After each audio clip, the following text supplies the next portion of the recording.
Bueno, ayer nos quedamos con los primeros puntos que vamos a discutir sobre las alteraciones del volumen latido y habíamos señalado que el volumen latido se podría alterar si se altera alguna de sus tres condiciones, si se altera la precarga, la poscarga o la contractilidad.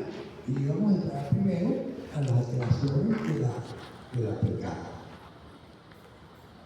Incluso hasta se había hecho algún comentario ya de eso.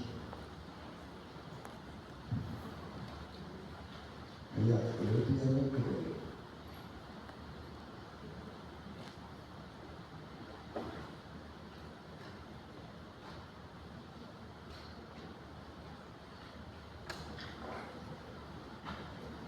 Dentro de las alteraciones de la precarga tenemos dos renglones. Uno es que haya un trastorno de llenado, que el llenado no se haga de la manera adecuada, o que la otra cosa es que haya una sobrecarga de volumen, que es lo contrario.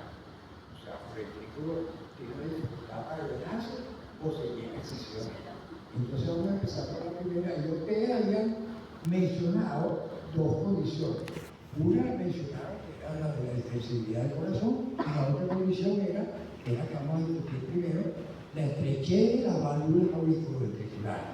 Concretamente, nos vamos a limitar a la estenosis mitral, porque lo que ocurre en la tricúspide es más o menos parecido, pero además de eso, la estenosis tricúspide es una cosa excepcional. Yo tengo 50 años trabajando en un proyecto 1, en un 45 grados.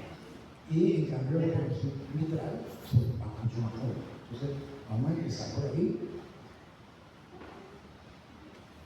Hay, por supuesto, las otras alteraciones que hay llenado de que hay un problema con el pericardio o haya alteraciones que ya lo mencionó uno de sus compañeros, que es la hipersensibilidad mecánica.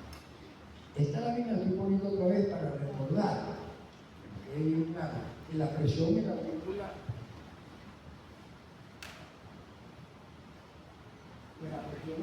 izquierda a la lateral. Es similar, prácticamente similar a la del ventrículo. O sea, hay un gradiente fluido y se llena el ventrículo porque el corazón se está dilatando. Entonces, esto es para recordar esto.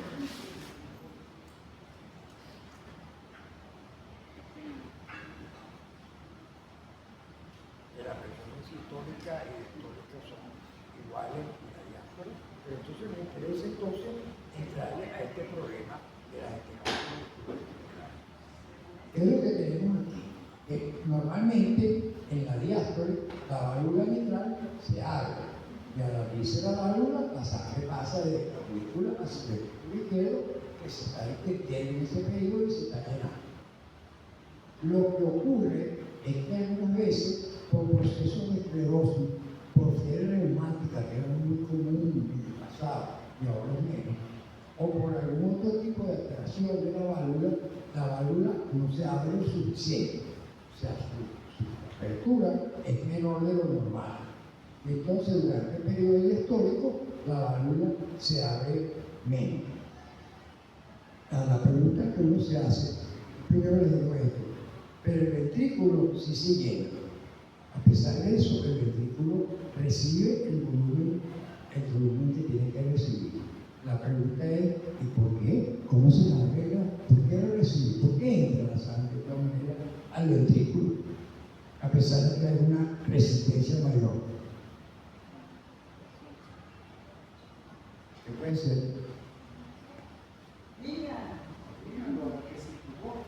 Claro.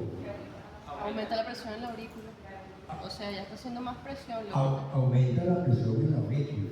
Entonces la aurícula queda en una condición de que la presión dentro de ella es más alta que la del ventrículo. Entonces se crea un gradiente. Y entonces un gradiente que normalmente no está, pero cuando hay una estenosis mitral aparece. Y aquí podemos ver, en este caso, este paciente tiene una presión en la ventrícula izquierda, que es esta que está aquí, y la aurícula es esta roja. Y entonces aquí vemos que hay una diferencia de presión entre ventrículo y aurícula, y eso es precisamente ese gradiente lo que permite que el ventrículo se llene. Ahora, Uno dice entonces, bueno, si me llena, no importa, no pasa nada. O si pasa, pero que pase algo.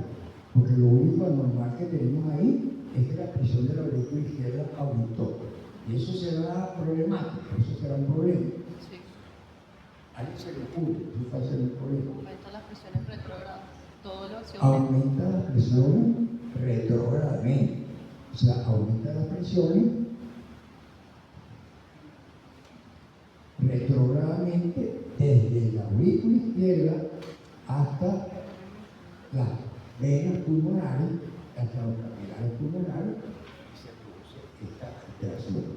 Y por supuesto, esta alteración trae unas consecuencias que ustedes seguramente han oído nombrar, pero los pulmones congestionados, el cambio gaseoso menor, la compliance pulmonar disminuye, y entonces los pacientes desarrollan el síntoma capital de la estenosis mitral, que es disnea.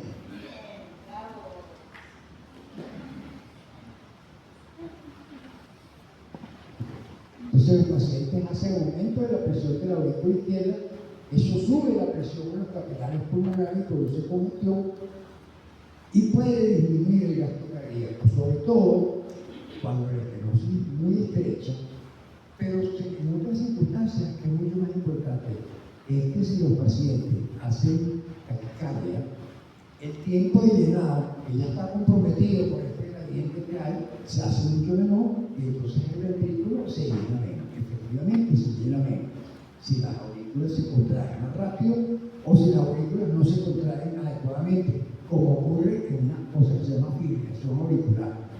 Entonces, si las aurículas no ayudan a llenar el ventrículo porque está muy rápida o porque no se contrae, entonces ahí sí se compromete el llenado. Pero lo más importante que ocurre antes de que pase eso es que se produce una congestión de los pulmones y eso produce una disnea.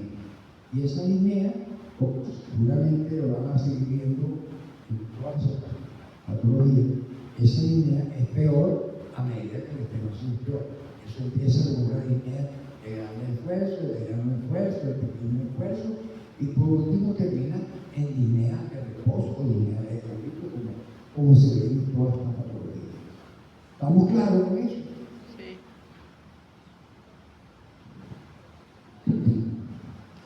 La otra alteración importante que puede ocurrir, que compromete el llenado, es las alteraciones del pericardio.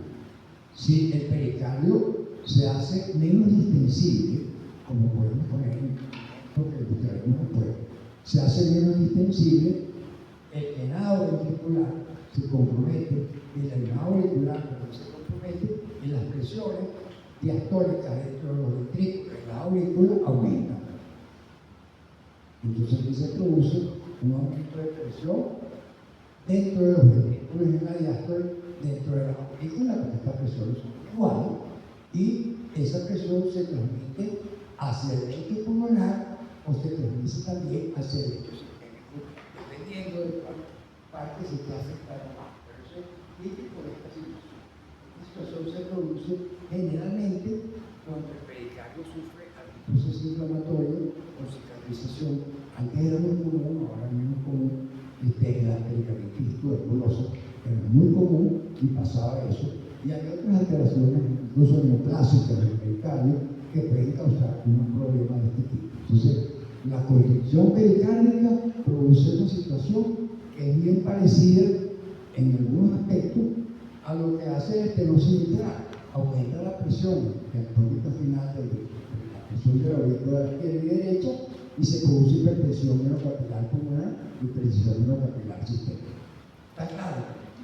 Seguro.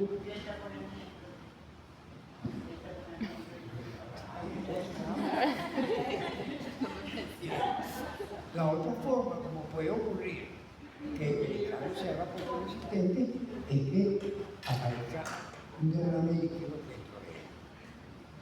Entonces, cuando eso ocurre, ese derrame eleva la presión intrapericárdica y impide que el corazón se llene adecuadamente. Eso puede ocurrir si ocurre en forma rápida, eso produce un gran efecto. Si ocurre muy poco a poco, los efectos son menos notorio. ¿Perdón? si ocurre en forma rápida, que produce una consecuencia muy seria. Si ocurre poco a poco, el cambio se va extendiendo y no causa tantos problemas y tantos síntomas. Eso puede ocurrir entonces por inflamación del pericardio, pero sobre todo lo más importante es que ocurre cuando se produce una cosa terrible que se llama hemopericardio.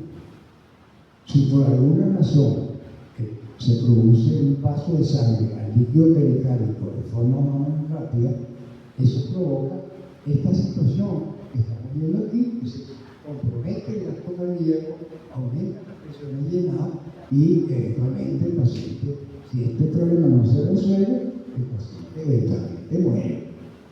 Y aquí les voy a comentar algo importante. Muchas de las personas que reciben heridas en el tórax y en el corazón no se mueren desangrados, se mueren porque lo que les pasa es que se rompe el pericardio y pasa sangre, se rompe el pericardio y pasa sangre al pericardio. Ocurre también algún infarto o miocardio que pueda pasar sangre al pericardio. Y es una situación muy dramática que si no se resuelve rápidamente, los pacientes se van a morir. Si no diagnostican ese cambio y bloquea o interviene o hacen lo que hay que hacer, o lo pulsan, lo que hay que hacer, es una situación bien grave. Entonces, es de otra manera como se altera el llenado del corazón. Y esto, bueno, este es un ecocardiograma que muestra que todo esto es el pericardio, y entonces ahí está el corazón, está atrapado y comprimido por ese líquido que está ahí. Otra vez, a menos de que sea esta situación dramática que les describí, lo que ocurre aquí es que aumentan las presiones diastólicas de los ventrículos, de las aurículas, hipertensión capilar pulmonar sistémica y disminución del gasto cardíaco. Que como van viendo, todas estas cosas que estamos describiendo, todos terminan en lo mismo, aunque vengan de diferentes orígenes.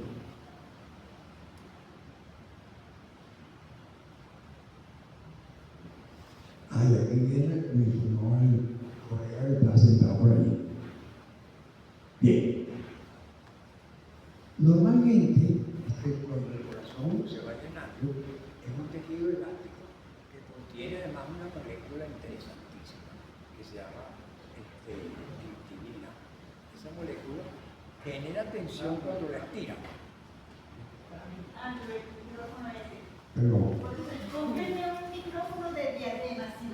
Sí, es verdad, yo no quiero acostumbrado a poner la mano para avisar un libro.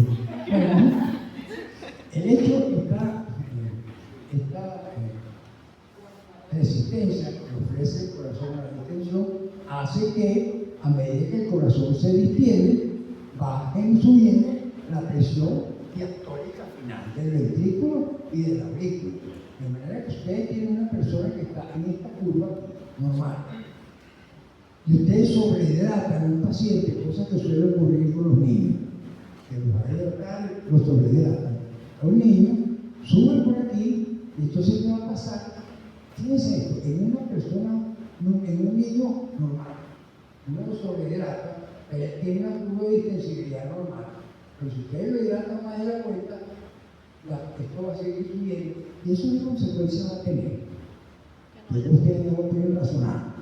No hay superposición, o no se forman los puentes cruzados y no se contrae bien el corazón. Bueno, ya, eso tiene que ser, y llega a ese extremo, desde los puentes cruzados no existen y hay la rama descendente, pero eso es fundamental, que la rama descendente lo inventaron, lo enseñaron para el músculo esquelético, y lo de la rama descendente del músculo cardíaco no está. Lo que sí está es que aquí tenemos esto, que es esto, la presión diastólica final del ventrículo. Y esa presión diastólica final del ventrículo va subiendo a medida que uno se mueve hacia acá, y va subiendo, y al ir subiendo, ¿cuál otra presión sube? Una que es igual. Una que es igual a la del ventrículo izquierdo en la diastólica, ¿cuál es? ¿La? ¿La? No, porque ya desde hace tiempo se sabe que los ventrículos no tienen una comunicación muy buena. No se transmite la presión del ventrículo a otro. ¿A quién se transmite la presión diastólica final del ventrículo izquierdo? Aurícula. A la aurícula izquierda. Entonces, si esta presión se eleva y se pone en 15, pues la presión de la aurícula izquierda también se pone en 15, y se pone en 20, se pone en 20. Y eso produce congestión pulmonar, porque la presión se transmite hacia acá. Eso en el caso de una persona sana que tiene una curva de distensibilidad como esta. El problema está que con mucha frecuencia las características elásticas del corazón cambian, y entonces en vez de la persona funcionar en esta curva, funciona en esta otra, que está desplazada hacia la izquierda, una curva de mayor rigidez. Entonces, ¿cuál es el problema ahí? Que apenas yo aumento en pequeña cantidad el volumen diastólico final, ya caigo en valores anormales de presión diastólica final y de presión en la aurícula izquierda. Entonces, eso es el problema, fundamentalmente, que la curva de distensibilidad o compliance se desplazó hacia la izquierda. ¿Está claro eso? Esto tiene que quedar clarísimo, porque esto es probablemente lo más importante de toda esta parte. Entonces, tenemos eso. Ahora, ¿cuándo ocurre esto? Y ahí es donde viene lo importante del asunto. Eso ocurre, como ya les mencioné, porque la presión dentro del ventrículo de la aurícula se hace más alta y se transmite hacia el barbecho pulmonario o los capilares pulmonares. Y eso se llama disfunción diastólica del corazón, porque aumentan las presiones diastólicas y se produce hipertensión venocapilar pulmonar, hipertensión venocapilar sistémica, si la cosa afecta al ventrículo derecho. Pero eso casi nunca pasa, porque el ventrículo derecho es mucho más delgadito y mucho más intensivo. Eso pasa en algunas condiciones particulares que la venocapilar. Entonces, lo que sí puede pasar es que disminuye el gasto cardíaco. Y este problema de la disfunción diastólica es bien serio, porque la disfunción diastólica está presente en la hipertrofia ventricular, está presente en la enfermedad coronaria cuando se produce necrosis y fibrosis, cuando se infiltra el miocardio por fibrosis, cuando se inflama el miocardio, por ejemplo, en la miocarditis gástrica, y cuando se produce, aunque sea solamente una isquemia del corazón, porque se altera la relajación. Entonces, fíjense todo lo que está metido aquí. Aquí está metido la hipertrofia ventricular, que para adelantarlo un poquito, es una compañera más frecuente de la hipertensión arterial, que es la condición más frecuente del mundo, como ustedes lo saben. Pero tiene que ver con cualquier alteración del miocardio que le haga perder su distensibilidad. Esto es importantísimo, uno tenerlo claro, de que el ventrículo, para que empiece a trabajar mal y cause problemas, basta con que se ponga rígido, suficientemente como para causar esta alteración. Seguro que estamos claros con esto, porque eso se van a tropezar después y se lo van a preguntar en el hospital en algún momento.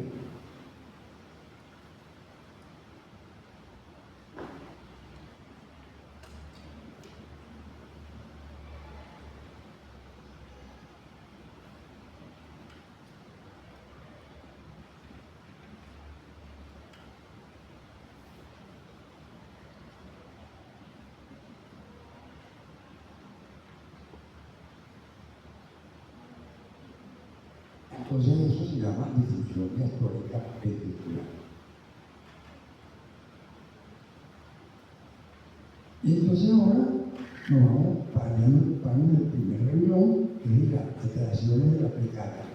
La sobrecarga de volumen la dejamos para después, porque si no se explica antes de la sobrecarga de presión, porque uno sufre experiencia personal, no se entiende. Entonces, hay que dejarla, desde el punto de vista didáctico, dejarla para el final. Pero hay que dar la sobrecarga de volumen como expresión de una alteración de precarga. Ahorita nos vamos a ocupar más sobre todo de las alteraciones de la contractilidad. Como ya ustedes son expertos en esto, porque lo vimos ayer, uno puede tener niveles de contractilidad variables en la persona. Puede ser un poco más alta, un poco más baja. Pero vamos a imaginarnos que en un momento dado hay una alteración, una disminución de la contractilidad. Y vamos a Entonces, desde el punto de vista teórico, entre un latido y otro se produce un cambio y una disminución progresiva de la contractilidad. Eso no ocurre así entre un latido y otro, pero para que lo entendamos, estoy poniendo así. Entonces, este individuo está en esta curva de función articular normal y de repente le ocurre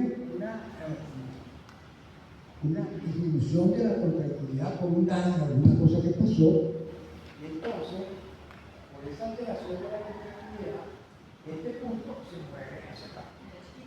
Bien. Ahora, una vez que se mueve hacia acá este punto, queda un volumen residual mayor. Si no lo escuchó, me quedó más adentro. Cuando llegue el latido siguiente,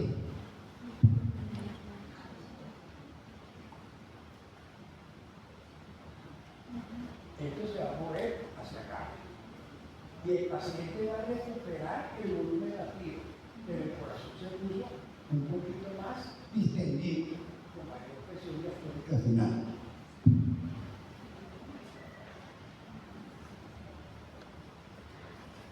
Si esto sigue ocurriendo, el paciente se va a mover hacia una curva de contractilidad peor. Y entonces ahora, al moverse para esa curva, va a tener una mayor contractilidad, una mayor retención de líquido dentro del corazón, y entonces eso va a causar este problema. Entonces, fíjense, puesto esta lámina conseguí hace poco, me pareció muy bonita. Baja el volumen latido, aumenta el volumen diastólico final, y entonces el paciente se quedó en una curva de distensibilidad, en una curva de contractilidad disminuida, y entonces al pasar eso, ¿qué empieza a pasar? El corazón se pone cada vez más grande, cada vez más distendido. Eso es lo que empieza a pasar. Y con eso yo creo que tienen que saber cuál es el problema con que se distiende el corazón. Ustedes seguramente todos han oído los países se le enferma el corazón se le pone grande. El corazón se pone grande, no es porque el corazón se sepa la ley de Stalin y tiene que moverse para poder mantener un volumen latido, sencillamente porque el volumen residual va aumentando. Entonces el corazón se va disminuyendo. Eso puede garantizar el gasto cardíaco, pero trae una consecuencia muy grave que ustedes la pueden decir. ¿Qué pasa si se distiende el corazón? Entre otras cosas, pero la más notoria en el contexto de lo que estamos viendo. Disminuye la contracción. Perdón. Lo que estaba preguntando es, ¿qué importa que el corazón se ponga más grande? Se distiende. ¿Cuál es el problema con eso? Dificulta la contracción. Bueno, la contractilidad fue la que hizo que se distendiera, porque estamos viendo, cuando la vez distendido, ¿qué le importa al paciente? ¿Qué le va a pasar al paciente que le pasó eso? Bueno, eso puede ser verdad, pero eso es más adelante, pero hay algo más cerquita. ¿Qué pasa con la presión diastólica del ventrículo izquierdo? Va a aumentar. Si se distiende el corazón, por la ley de distensibilidad que hay, el corazón va a aumentar y va a aumentar la presión diastólica final.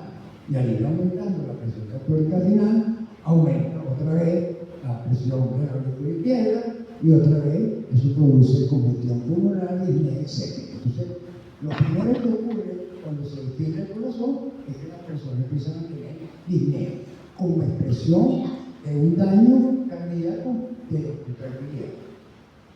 Entonces, como está puesto aquí, la dilatación del corazón, la presión de la aurícula izquierda, puede hacer que el gasto cardíaco baje, como pasó aquí, y hasta que esto se vea. ¿Qué le pasó a la fracción de eyección? La fracción de eyección, ¿qué le pasó? Disminuyó. De manera que cuando yo me mandan a un paciente que tiene este problema y yo le hago un ecocardiograma y encuentro, y lo que encuentro es más importante es que el llenado del corazón se hizo mayor, pero el volumen inyectado se quedó igual o menor. Cuando yo calculé la fracción de eyección, además la máquina lo hace automáticamente, uno tiene una fracción de eyección más baja. Entonces ahora tiene un paciente que tiene un problema cardíaco debido a la disminución de la contractilidad acompañado de un descenso de la fracción de eyección. Y ustedes, como estén más metidos en la parte de clínica hospitalaria, Lo primero que hace un cardiólogo cuando le habla de un paciente y la fracción de división, es importantísimo. Si el paciente tiene síntomas de insuficiencia cardíaca, lo primero que hay que saber es si tiene un problema de contractilidad o no.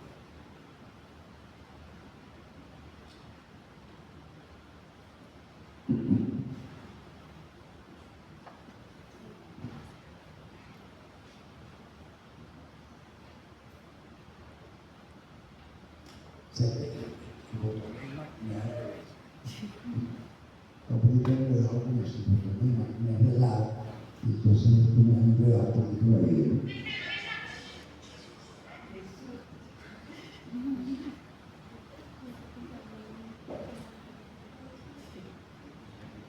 Entonces, por lo que hemos visto, hay dos maneras como el corazón puede empezar a funcionar mal.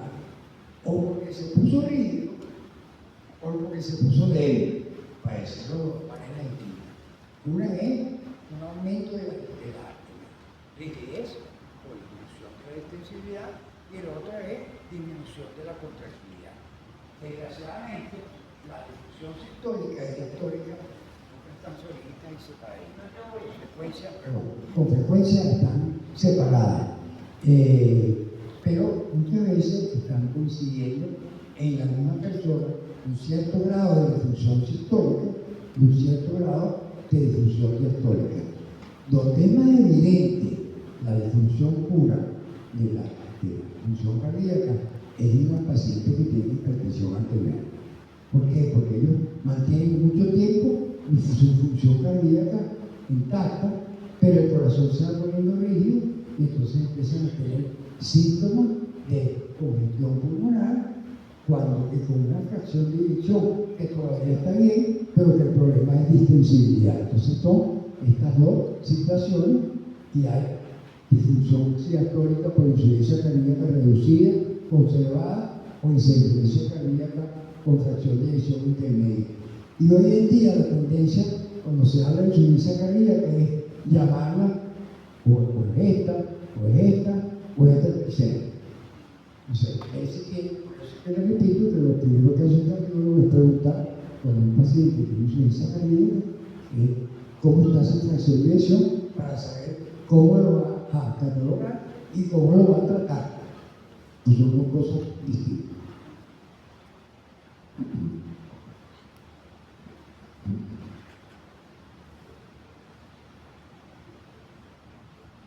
Y entonces hay esta cosa, esta situación de disfunción combinada, que es la más común.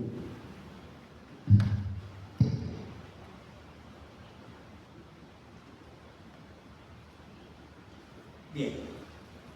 Entonces, y ahora vamos a discutir las alteraciones de la poscarga. Eso es lo que se denomina sobrecarga de presión. Entonces, el corazón es sometido a un trabajo sistólico mucho mayor que espiritualmente tiene. Y eso es una sobrecarga de presión y una alteración de la poscarga. Y cuando discutamos esto, vamos entonces a discutir la sobrecarga de volumen y se va a volver mucho más fácil, porque no vamos a entrar a este problema de atenuación, porque entonces yo le voy a tratar de mover a usted la imaginación. Para el caso del ventrículo izquierdo, ¿cuáles situaciones cree usted que provoquen una alteración de la poscarga del corazón? ¿Qué situación? Una estenosis aórtica. ¿Y otra?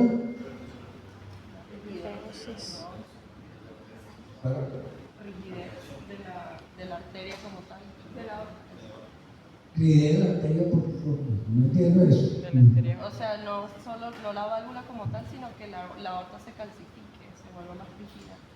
Bueno, mire, eso es lo que dice ella, así, pero no es tan sencillo.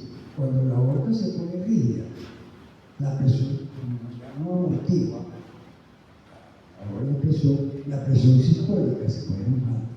Y la poscarga del ventrículo izquierdo es la presión sistólica, o la presión arterial sistólica y diastólica. Esas son las dos condiciones más comunes. O la sobrecarga de presión es por estenosis aórtica o hipertensión o por hipertensión pulmonar. Puede haber otras variantes por presión de aorta, cosas, pero estas dos son las más comunes.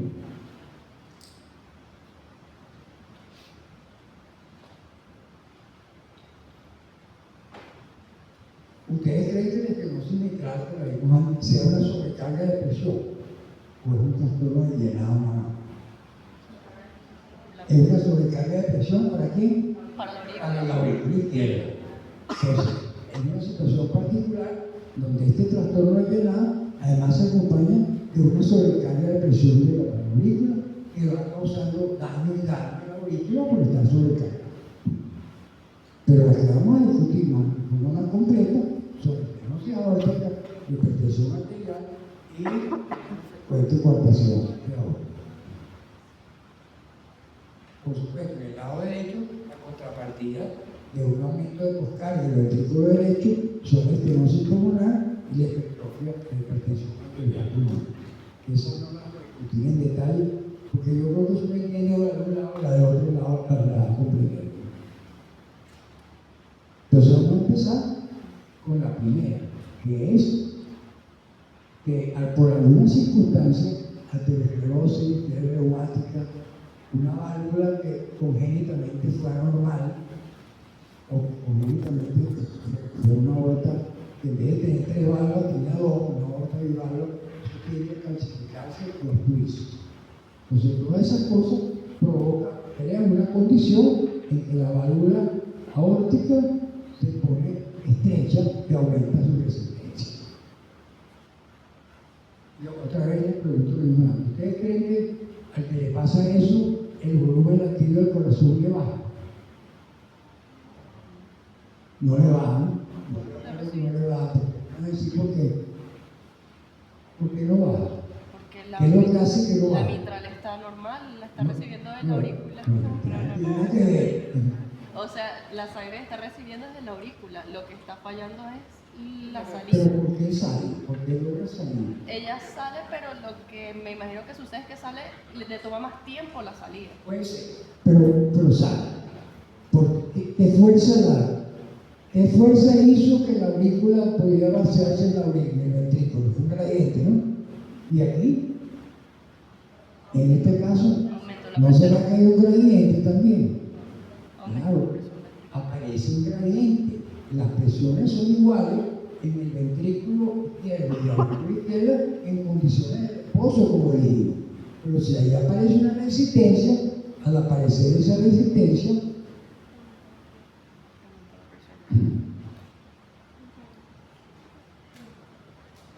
que está aquí, esta es la presión dentro del ventrículo, y esta es la presión en la aurícula. Y fíjense que estas dos, que deberían ser prácticamente iguales durante la sístole, se creó una diferencia que puede ser de 10, 20, 30, 40 o 50 milímetros de mercurio.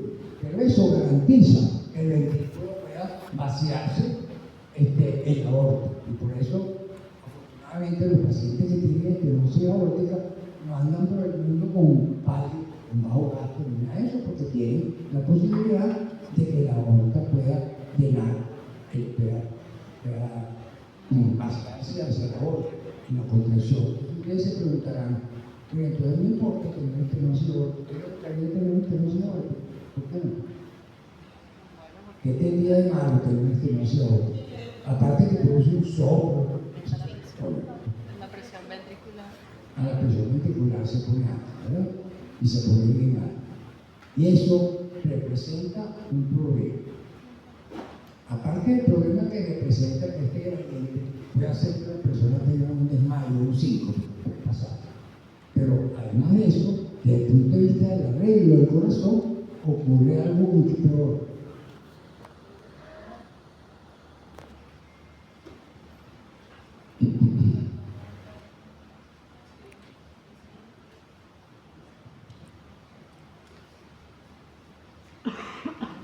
El ventrículo, en consecuencia de esta situación de aumento de presión y aumento de la poscarga, del estrés de la pared, el ventrículo se produce un aumento del grosor de la miofibrila por replicación de la sarcómera, no por replicación de la célula. la sarcómera intracelular.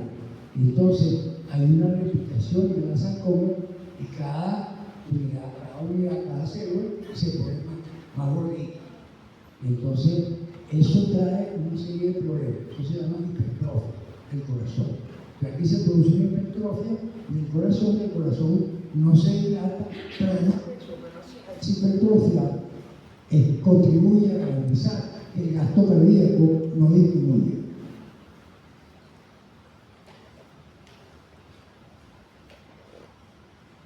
Garantizar, contribuye a garantizar que el gasto cardíaco no disminuya. Eso es lo que yo digo.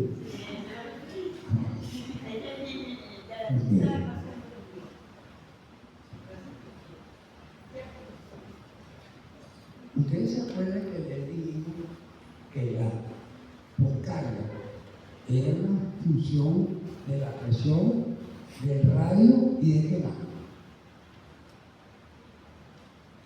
¿No se acuerdan? La poscarga que tiene que enfrentar las unidades contrarias tiene que ver con cuál es la presión, que en este caso está elevada. El radio, que no tiene por qué estar elevado. Pero depende también de cuántas unidades contráctiles hay en paralelo. O sea, si ahora en vez de haber 10 unidades contráctiles en paralelo, hay 20, la fuerza que tiene que hacer cada unidad contráctil es menor. Algo así tan sencillo como si a alguno de ustedes se le echa a perder un carro allá afuera, lo primero que hace es buscarse 4 compañeros para que lo ayuden a empujar. ¿Okay? Así de sencillo. Porque entre 5 personas, a cada quien le toca un quinto del peso del carro. Tal cual, al haber una sarcómera conectada en paralelo, entonces la fuerza que tiene que hacer cada sarcómera es menor. En otras palabras, la poscarga del ventrículo izquierdo, que se elevó mucho porque se elevó la presión, se normaliza porque el grosor de la pared la normaliza. ¿Está claro eso? Entonces, no se asombren, entonces, cuando vean alguna parte que alguien tiene que no se mueve, que la poscarga está normal, no es que el autor se vuelve loco, sino que hay esa explicación de la poscarga aquí, y eso garantiza que el paciente pueda estar con un buen volumen latido, que puede estar bien durante muchos años. Pero de otra manera, todavía tenemos un problema con el paciente, porque tenemos que esta hipertrofia provoca desarreglo estructural de la sarcómera. Si las que se forman y las fibras que lo estoy poniendo no son exactamente iguales, sino son modificadas y dañadas. Se altera el sistema reticular sarcoplasmático, no solamente se hipertrofia la sarcómera, la parte muscular, sino que se hipertrofia el músculo también, la parte fibrosa también. Se forman proteínas de menor calidad y además los capilares no se reproducen de la manera correspondiente para esa mayor masa. Entonces el miocardio tiene una condición isquémica. Isquémico porque debe llevar sangre a territorios mucho mayores de para lo que estuvo diseñado esto. Todas estas cosas crean entonces un serio problema, porque ese miocardio isquémico, ese miocardio hipertrófico no está sano. Y entonces empieza a producirse una alteración adicional. ¿Está claro eso, verdad? Si tienen alguna duda, pregunten.